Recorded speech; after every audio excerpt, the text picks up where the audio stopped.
Et pour en parler, retrouvant en direct sans plus tarder notre envoyé spécial Salah Faisal. Salah, bonsoir.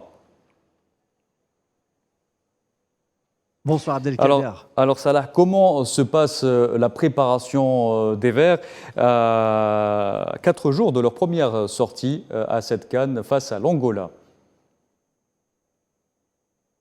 Exactement, on est en ce moment au lycée classique, là où les Verts effectuent en ce moment même la deuxième séance d'entraînement, la première ouverte pour les médias. Le groupe au complet pour cette séance d'entraînement. On parlait à 18h de 25 joueurs et d'une possibilité qu'il y aura peut-être un joueur blessé. Aujourd'hui, il y a les 22 joueurs du champ et les 4 gardiens présents lors de cette séance d'entraînement. On a vu beaucoup de discussions entre les joueurs.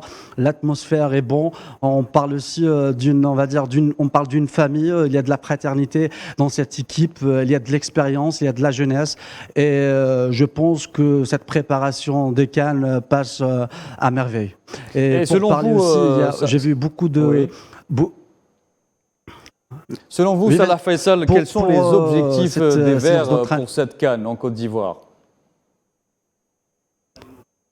Bah écoute, si on parle d'objectifs, certainement on va parler de titres, mais il ne faut pas mettre de la pression sur les Verts. C'est une jeune équipe, c'est une équipe qui revient de loin parce que si on se rappelle bien, il y a eu l'échec au Cameroun, après il y a eu aussi l'échec de la qualification en Coupe du Monde, mais cette équipe elle a toutes les armes possibles pour aller chercher cette 3e étoile. Je pense que l'Algérie n'a pas perdu pendant l'année 2023. L'Algérie est attendue. On ne va pas se voiler la face parce qu'on sait très bien que l'Algérie a des stars, à la Riyad Mahrez, à la Bounjah, à la Slimani, à la Adamounes qui a brillé lors de la préparation au Togo. Je pense que l'Algérie va jouer cette compétition match par match et on espère aller le plus loin possible et pourquoi pas chercher la 3e étoile d'ici en Côte d'Ivoire.